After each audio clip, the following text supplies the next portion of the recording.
Thank you. Welcome, everybody. Yay! Our eighth year every month. All right. Welcome, Rev, with the Oh, disclaimer. just just like that. Okay, I see that AI is having issues with my name. Just calling me Wambo, nothing. So my name is Wamboi, as in WAMBUI.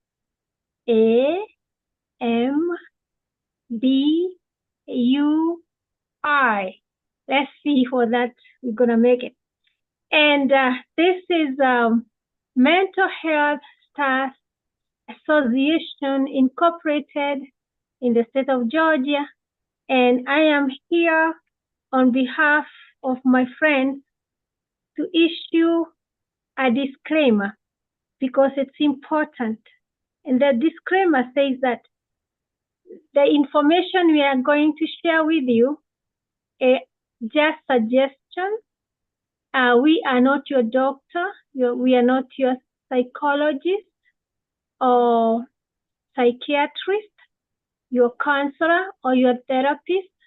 And we do recommend that you seek advice so that you can follow through with treatment as you have agreed with your primary care physician.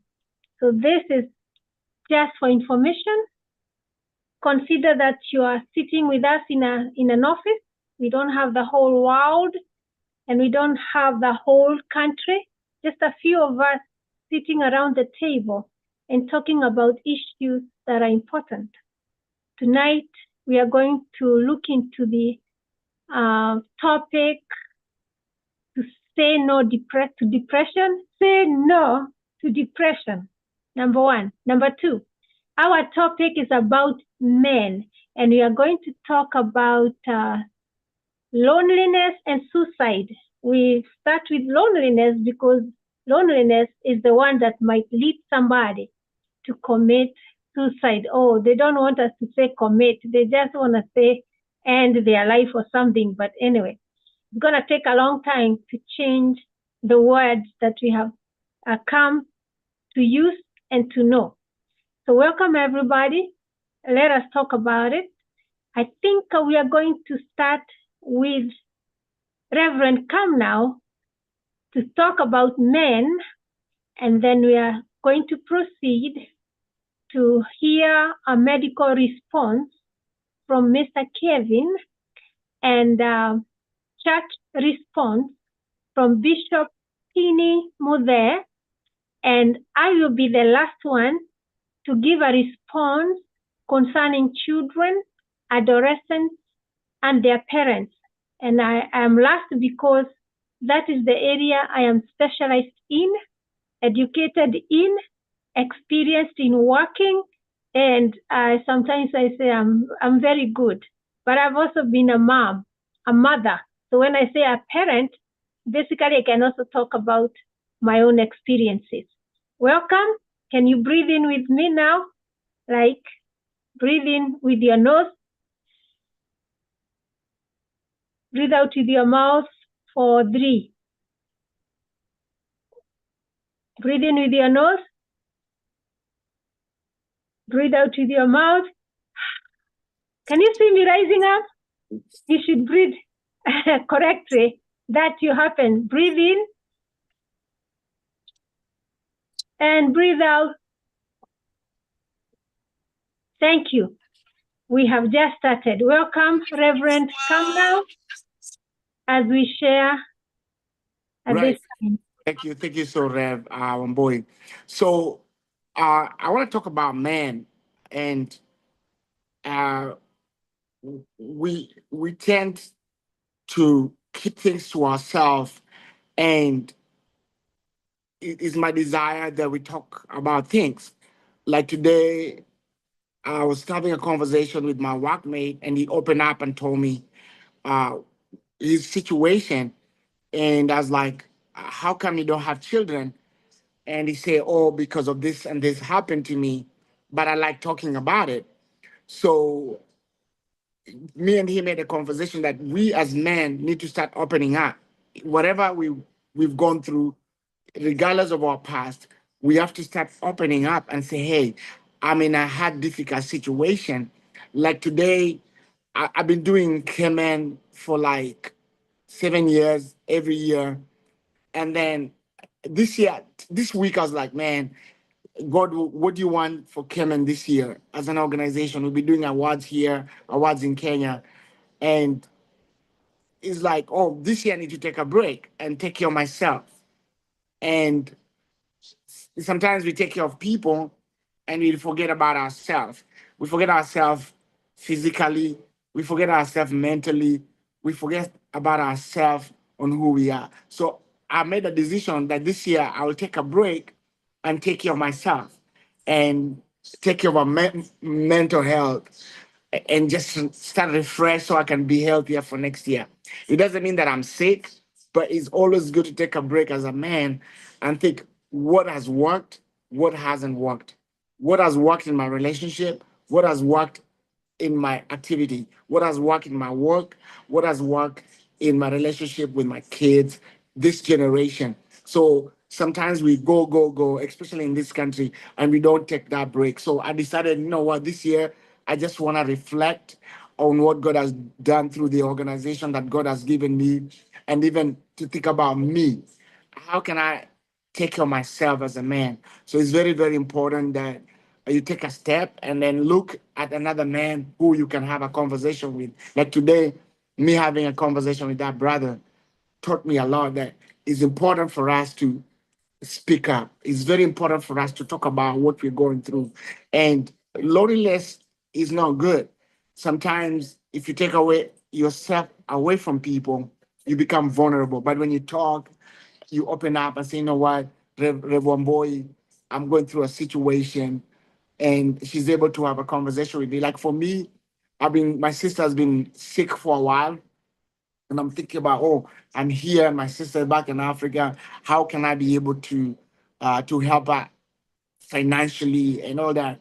So having a conversation with my sister and my brother was able to help me to be stronger, to say, you know what, this is a match I can do, but God will do the rest. So it's very, very important that you talk about your situation. Don't be by yourself.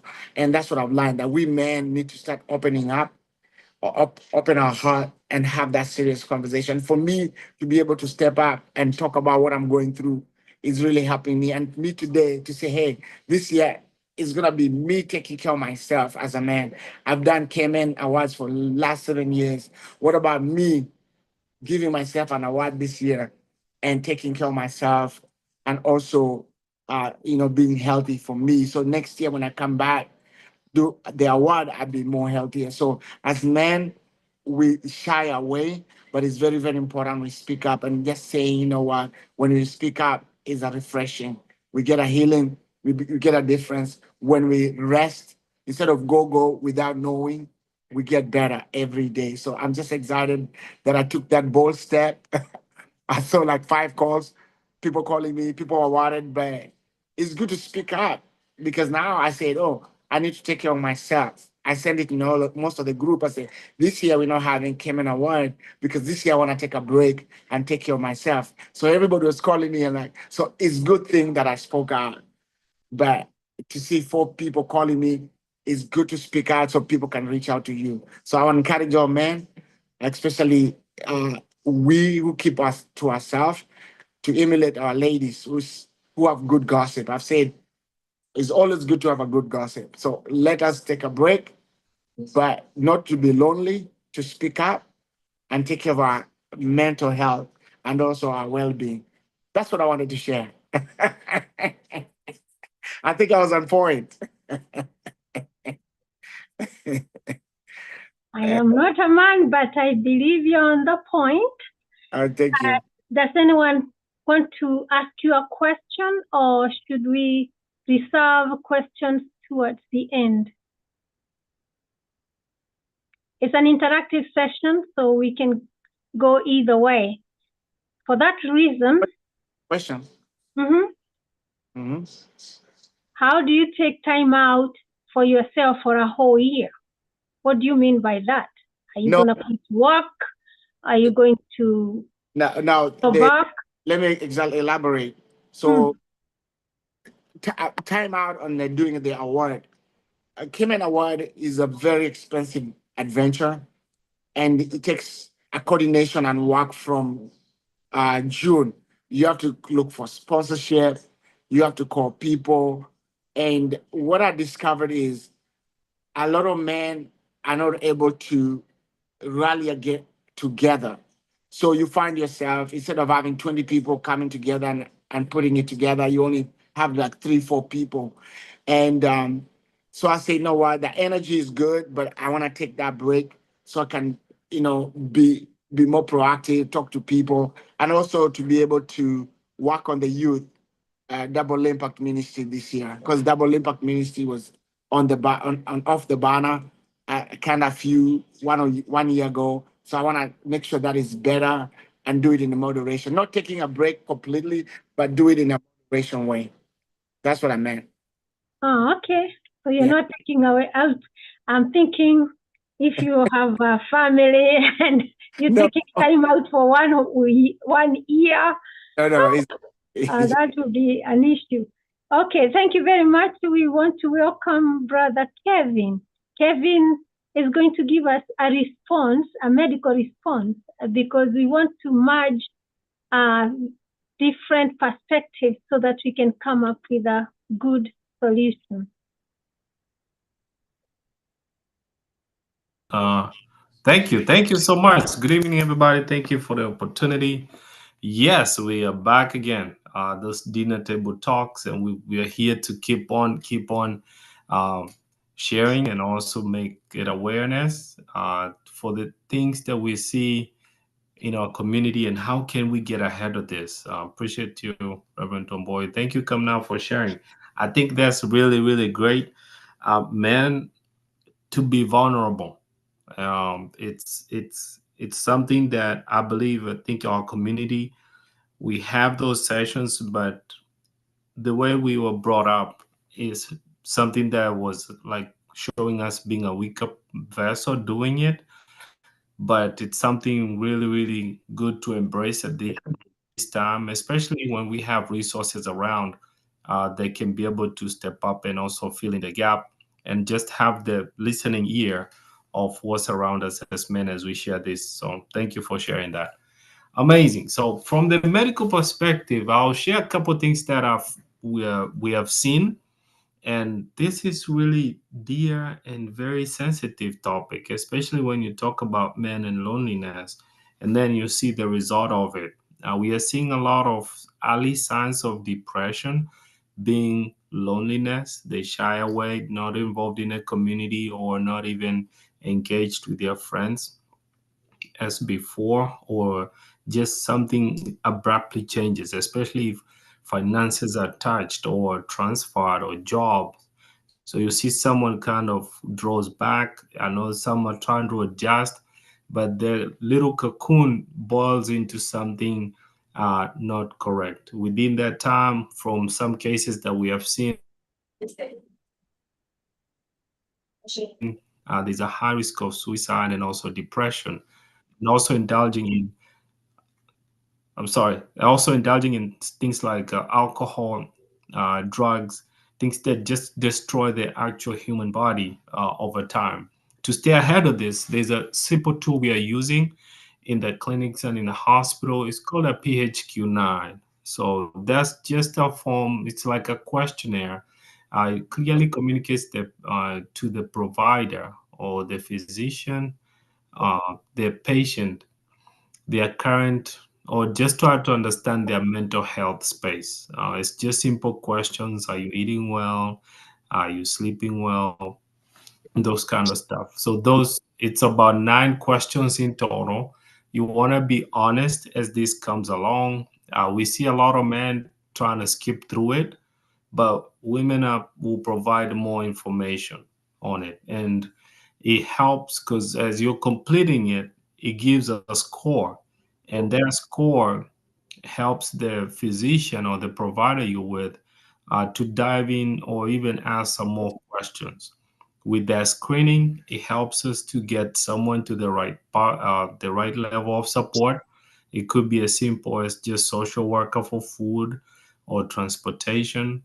And it also helps to know, hey, you need to be seen by a psychiatry, or we need to escalate your referral. For example, if you came in and you had a problem with hypertension, and then also your HQ9 is high, or the last time you came and it's still the same, then it's time to step it up. If did you get a referral? Did it work or not? So you want to be honest with these situations, but we see a lot of men trying to push it to the side because they don't want to answer the questions, but they do tell a lot. It's not a weakness. It's not a way to shame you. It's not a way to condone or beat you down. We want to be able to pick up those signs early and stay ahead of it. There are a few things that we're also trying to look at within that PHQ9 is also correlated with something called social determinants of health. And these are just items. I'll share my screen real quick so I can explain a few things and just kind of make sure that everybody can see it. Can you see my screen? Yes. Okay, so these are just a few items that put people into that situation of either depression or suicide pretty quickly. And these are things that can most of the time be supported in our communities, get resources. So social determinants of health, we put it in different buckets: in educational access, economic stability. This is in terms of finance. Social and community context, these are your social support. If you go to church, do you have friends and family that can take care of you or support you? I was glad that, come now, men were able to reach out to you and call you. That's really good. And then your neighborhood and built environment. Do you have like a safe home where you stay? We have seen even people, men, that choose to sacrifice instead of paying, then they live in their cars, and also some of them end up being homeless. So these are just a few things that we look at. And also there's healthcare access and quality. And this is just how well you take care of yourself. Majority of us, especially diasporas, we are paying insurance every month or maybe bi-weekly, but we are not using this. These are just a few things that we have in our around us. Especially most clinics have access to these resources. It could be a food bank. It could be just, hey, use this application. For example, I'll use Metro Atlanta. If you don't have access to transportation, some clinics, they have discounted or modern mobility, which is a local transport here that they can use to support a person just to be able to go like your hospital appointment. Some are using it for work. Some are using it for group therapy. Some will also provide housing for things in the community like uh, homes or somewhere to stay that has food resources. So, and also healthcare access. There are some clinics around us or in our neighborhoods where the copay is so low or sometimes none because of just the funding that they receive, and some few that are free clinics for us to access healthcare. So you want to just be honest on your PHQ9, because some of these providers, they have access to this and they can give it to you, especially by your zip code, as a source of support. So that way you're not lonely. It's like a way to plug you in. But I would really recommend that you have a good support. As you lean, I know we are faith based and we want to lean towards our churches, our friends. I know sometimes you could be new also in the United States, but these are just a few things that come, and most of the clinics or hospitals have access to this.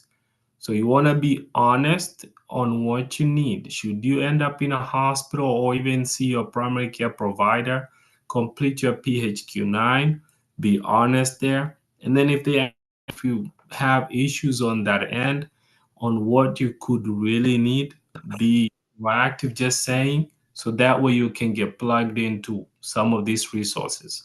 I'll post right there, but it's really, really good for men. Please, please, and I keep saying, and I won't stop. We want our men to complete your annual physicals. It's very, very important. It's a good place to start. And part of the annual physicals is really good and important that you complete your PHQ-9. It's a simple, it's the same questionnaire, but it gives the provider a view or a better understanding of where you are mentally, and also try to guide you and provide you with resources. I'll pause right there, and back to you, Reverend One Boy. Thank you much. Wow. Okay. Ladies and gentlemen, do you have any questions for Mr. Kevin concerning our medical response? I love to listen to him, and I think I have drilled it in my good brain that all of us need, men especially, need to go for a physical exam. For the women, it's kind of tricky. They think that we just need attention. But remember, women are visiting doctors more. We're taking our children there.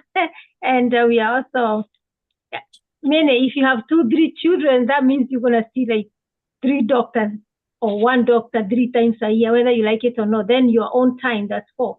So we want to encourage men. And since I'm not a man today, I need to be more quiet. It seems like Mr. Yeah. Campbell has a question. I have a question for him. Why are men easily triggered to anger, Mr. Kevin? Did you hear my question? I have 2 questions. Why are men easily triggered to anger without control? And then why is that scary part of we don't want to go for checkup?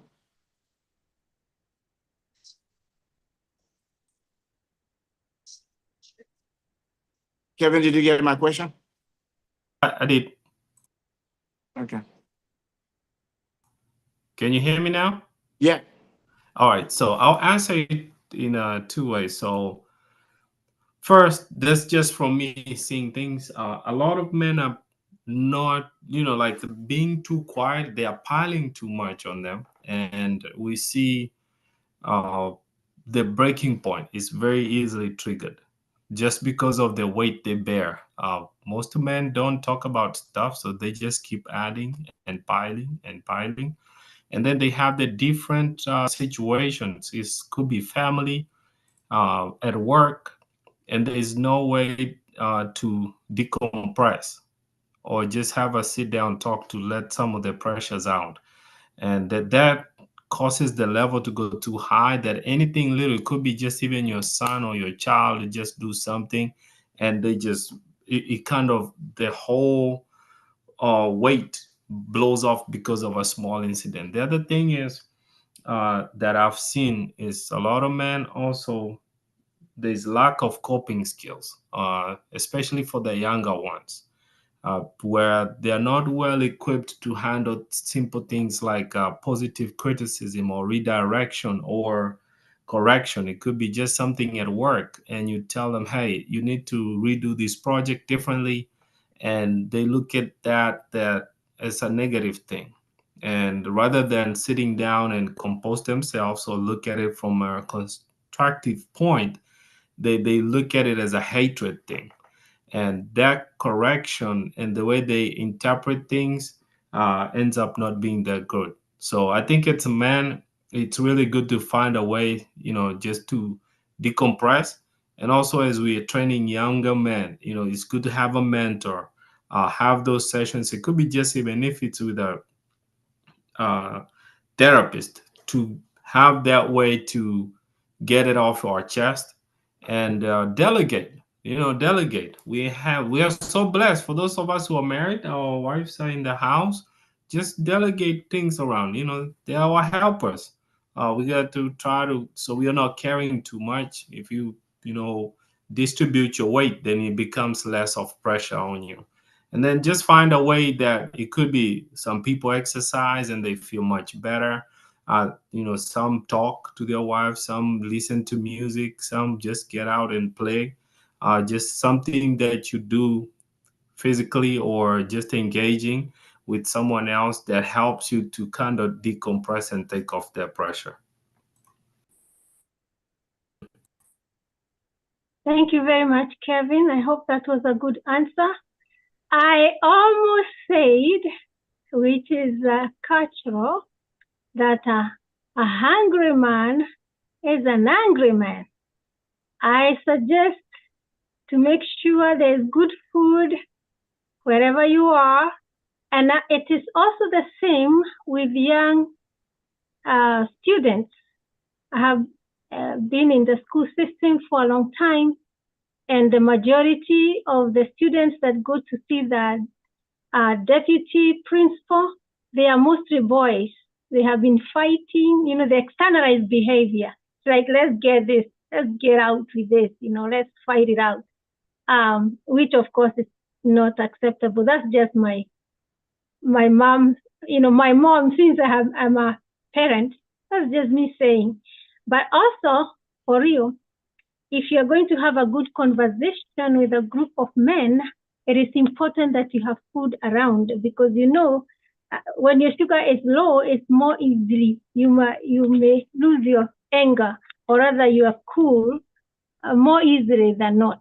So you have noticed, like when you're going to have a very special event somewhere and you have a very good message you want to communicate, what do you think first? Not just where you're going to be, but what are people going to eat?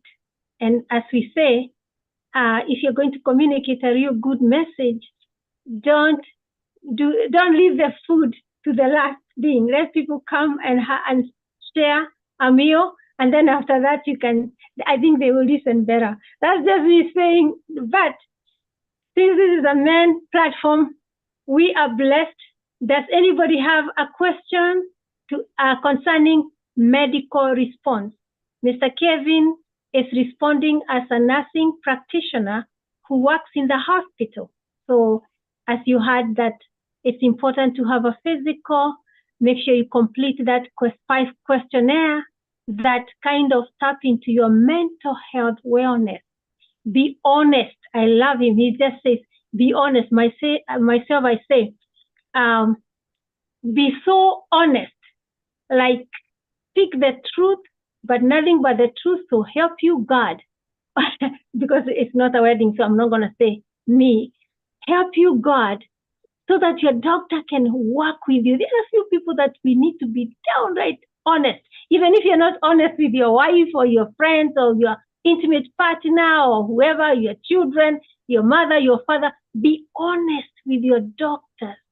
Be honest with your lawyer. Well, there's no lawyer now, but just saying, let us be truthful. Then we can get the best help. Okay, any more questions? Why are men not so easily persuaded to seek medical help or mental health? Can somebody help us? This is a conversation. I probably should say, Go ahead. Go ahead, Mr. Tom. Depending on your profession, I know as a lawyer myself, when I had depression issues and I didn't want to talk about them, was they talked about this with the bar association with the lawyers. A lot of times they feel they can't bring it up because if they show any weakness, that they could, it could lead to opponents pouncing on you or malpractice claims. And the reality is, it's by talking about the problem earlier that you're able to prevent all of those things, right? But I know when I was experiencing it, it was tough because it's easy to feel paralyzed and take some time to, admit I was going through those things. So I think depending on your profession, that can also be something where people think it's unacceptable. Psychiatrists, great example. If have people say, oh, you can't be both the patient and the doctor. Well, so then they feel they can't be a psychiatrist and be mentally ill. I know a psychiatrist that was mentally ill. So, and that was one of the barriers, was concern over that. So I think that's sometimes maybe people holding themselves to too high a standard in their profession. Wow, that is profound, because statistics do show that a psychiatrist, well, I'm going to say this with a lot of grace because I have worked with a psychiatrist myself when I was a therapist in outpatient behavior clinic. But honestly, whatever career someone is in can also predispose them to suicide, because more psychiatrists commit suicide than medical doctors. I'm just saying, or even lawyers mostly are not. Lawyers mostly are short. You know, the area you're working, you know, it's all of us. So God have mercy. And the longest living people, they are teachers. Why do you think so? Because maybe they are looking into the future. They're working with young people. They're talking about the future as if they are going to be there in the future. The next group that lives long is the preachers. I think because they talk about life. I don't know. I'm just saying, you can go ahead and visit the statistics and be very gracious and nice when we share this information. It's not personal. It's just reading. Thank you so much, Mr. Tom Upwhite. That is so profound. Does anybody else have a comment? Because we are switching. We are going now to invite Bishop and Dr. Mudhe, Pini Mudhe, so that he can give us a church response or a spiritual response to this topic of loneliness and suicide. And by the way, remember, it has really gone high since, especially during we had COVID-19. I think it was almost so sad that more men were having issues, maybe because of loneliness, because when you shut the door and a man can go to work, he has to work at home, he has to eat in the car, maybe eat in the house, have it brought, order out. That is just not right. Somebody who has a question, please. Yeah, Yes. I had something I wanted to add to that. Okay. After you go, may I go, because I'm in a tight spot after you finish. I just wanted to add that men don't seek for help, and this is definitely because of what we call a man's ego. The man's ego makes him not want to be seen like he is not making it. He does not want to be seen like he doesn't even want to say he is not pooping. A man will stay for 1 week without pooping, and he does not want anybody to know that. So what I'm saying is that most of the times men don't seek for help until it's too late. In fact, the men who have died of cancer are very many, because they have issues, but they will not see the doctor until they cannot do it anymore. Somebody has a problem with constipation, but he does not see the doctor until he stayed for 2 weeks without going to the toilet. He is almost actually collapsing. So I think the ego is a problem. Thank you. Hi. Thank you, Dr. Heme. And there's someone who is an iPhone, and if you can open your video. I can't. I'm sorry. I'm in a very whatever stringent place. Nancy Wamba. Anyway, I just wanted to comment a little bit before I get off the video, the Zoom. That one of the things that I feel makes men not want to share anything, first, can be cultural, because many men believe, being the heads of families, especially in the blacks and the Asian, the brown, the blacks, and some whites, makes them think they'll be judged, or it's shameful to say I have a sickness or I'm going through a problem which I can't resolve, especially when you're addressing a female listener or something like that. So they tend to want to resolve their problems as men individually. They don't even want to seek assistance from their fellow men.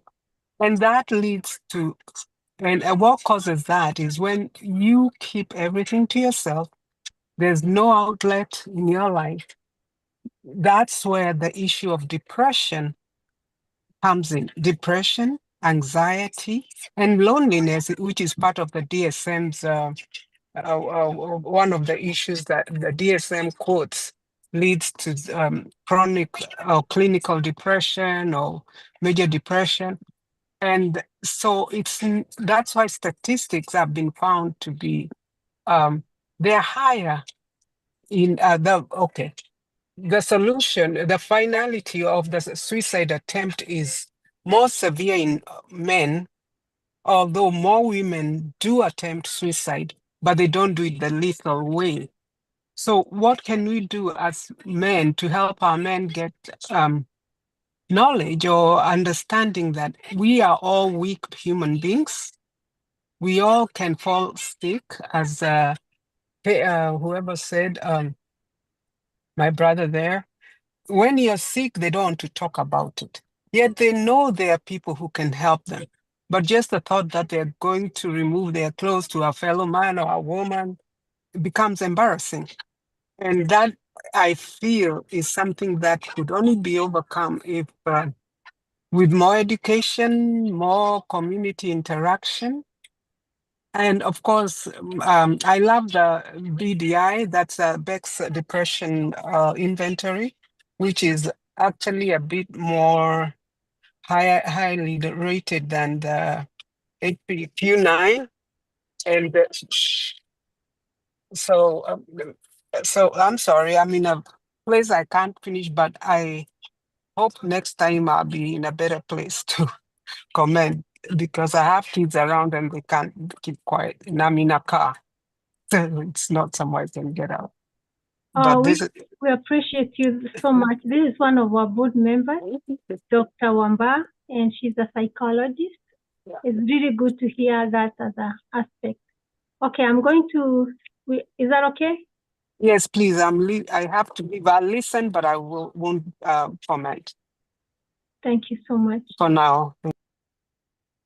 Okay, we are going to switch to Bishop Pini Mube so he can give us a ministry response, and then we will try to review everything together. Thank you. Thank you. I'm Boy Njoroge and the rest of the dignitaries here. I see very, very, very great men here that should be coming to these meetings, because they will bless us. They will make us informed. Otherwise, God is the one that created man. And he is the one who breathed into man that he became a living soul. And any contravention of his principles in life has consequences. Because I feel if we lived the way God desires us to live, many problems would not be there. The mind is very important in man because of the power of choice. And we are what we are because of the decisions that we have made all through life. And the decisions we make may go beyond only affecting us to affect others. Because when one person runs insane or something is wrong with his thinking and decision making, all those that he's responsible for will be affected. And he may even be seen as a threat to the members of the family, let alone others. But I love this psalmist who examined himself, because before I go to that, I believe very much that with anything touching the mind, because it has a root cause, anything can cause that. Our lifestyles, what we take, and even sometimes the choice of friends that we go with, because we shall behave like them. The company, the Bible says, bad company corrupts morals. I like the psalmist who weighed things and found he has isolated himself. He's a bit quiet. It's like he was asking himself, is this me really? And he started talking to himself. He talked to his spirit. Why are you so disquieted within me, O my soul? There is something he saw, and so no, this is not usual. There is something he saw, and so I'm not going the right way. He saw himself losing joy. He saw himself losing peace. He saw himself isolating himself from the people that can even be his help. But he did not keep quiet. I see this man reaching up a place, like he said, enough is enough. Why are you disquieted within me, O my soul? And he made a decision himself. He said, even under such circumstances, I will still praise the Lord, for he is the health of my countenance. He knew he was diving into mood swings. He knew his countenance was not the same. And he knew God is the health of his countenance. He started praising the Lord instead of keeping quiet there, pitying himself. I am so much taken in by the words in Philippians chapter 4, verse 6 and 7. And I always mention those words,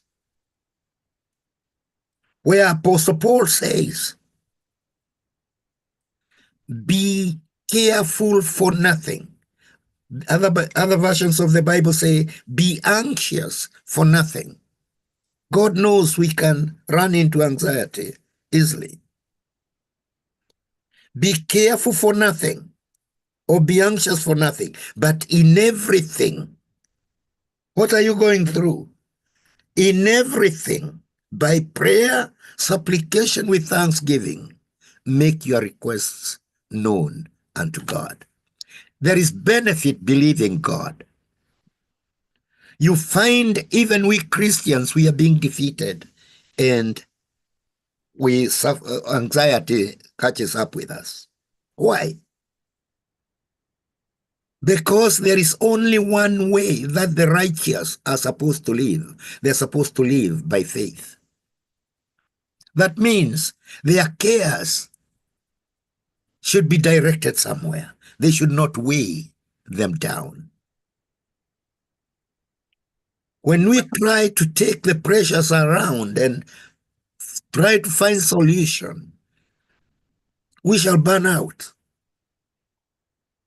Even without getting any solution, we shall become worse. And somewhere down the tools. So I believe in everything by prayer, supplication with thanksgiving. It's good to make your request known unto God. And the Bible says, and the peace of God. God knows what you are lacking. And the peace of God, which passes all understanding, shall guard your mind and your heart in Christ Jesus. Any time we lean on our own understanding too much. Anytime we consider God as a second option, something will run bad here or there. The answer is in us. The decisions we make are very important, because even when we are told to go through this and that therapy, we must make a decision to do what we are being told to do, so that we can come out of that which is oppressing us. May God bless you so much. Men, like one person said, have an ego, but I also see the cultural element also playing a very great part. Because there is a way people are brought up, and they are brought up to be very defensive, even where there is no need of defending anything. You find somebody is fighting. Anything you mention to them, they are refuting it. They are fighting. Because there is nothing positive in them. Everything looks negative. There is no trust with others, even people that can help someone. When it reaches that point, it becomes very difficult to help such a person unless someone follows a very great way of making rapport until that person builds trust with that person. But how many people have that time? So we need to devise ways of approaching men and causing them to know we care about them, causing them to know they are ignoring people who can be their help, particularly those of their own households.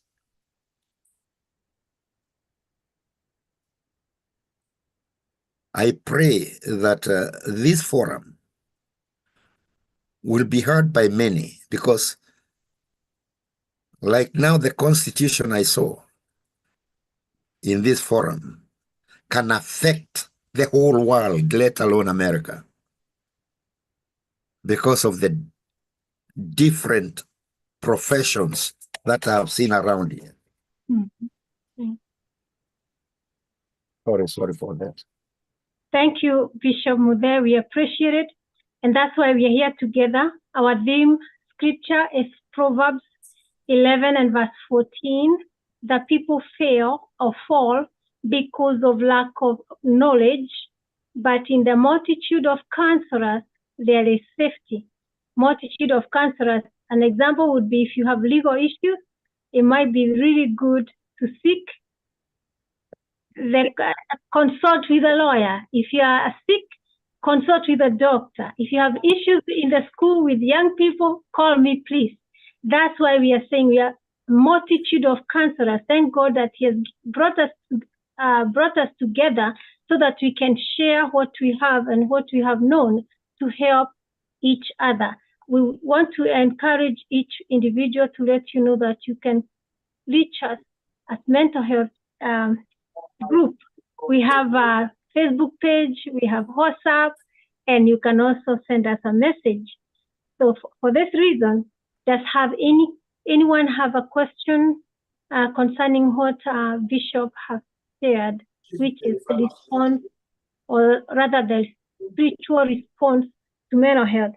To which I also say, mental illness should be a concern and should be viewed just like if you think about someone had high blood pressure, or somebody has diabetes.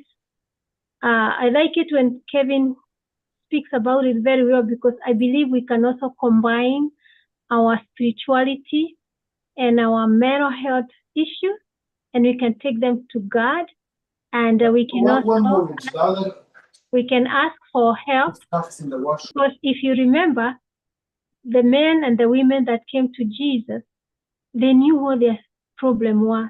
Sometimes they said, I have used all my money with physicians. Apparently they were there. Anyway, let's go on.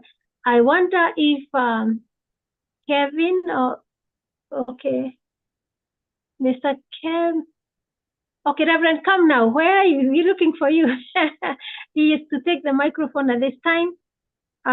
Oh, you're looking for me? So I can go ahead. If people have a question and answer, I can go ahead and I'm gonna stop the YouTube right now. Before you do that, I'm gonna try and see. Do you think that boys and girls have issues with mental health? And I'm going to test a theory that I planned about if it's still there. Oh, I have been lost.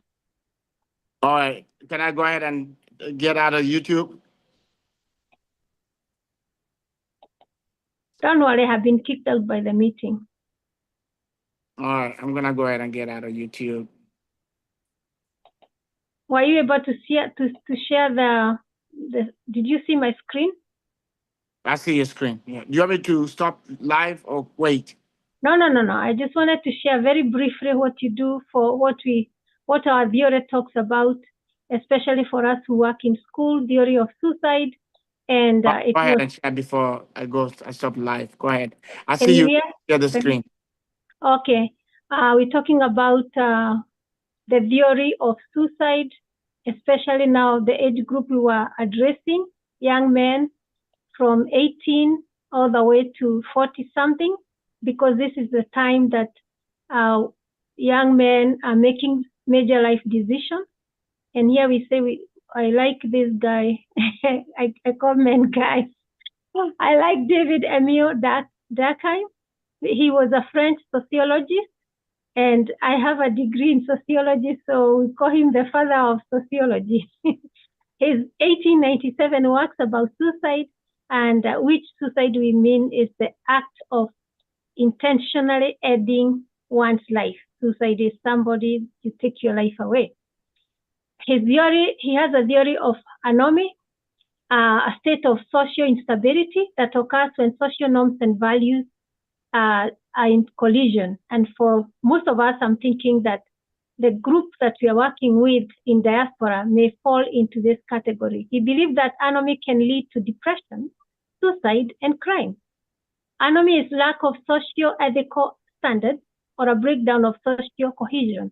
And sometimes we experience this when we come to America, maybe more so than United Kingdom or Canada, because United Kingdom and Canada, we have this similar systems of education, of religion. Let's say it is almost within our culture. So it is, but then when you come to America, America is a very different village. Oh my goodness, the rules are not exactly the same. Would you believe that even in college, they were marking our papers with a red marker because they said that the spelling was not correct? I was like, I have spelled these words and I have graduated from high school, and now they're saying I should be careful how I talk about the word travel. I was like, this is not fair to me. And many of us were also referred to writing rap because we don't know how to write English. No, we did, but in America has different way of communication. Sometimes they even use the word different. Like in Kenya, my teacher could have called you a cow, and you didn't like that. And when I told my students about someone being cast out and being called a cow, they just laughed their heads off. They're like, is that somebody supposed to make somebody so angry about that? Then anomie occurs during periods or times of rapid social changes, such as our immigration from Africa to United States of America. Anomie creates psychological state of frustration, despair, and lack of purpose, and sometimes folks feel alienated, and some may look for a way out.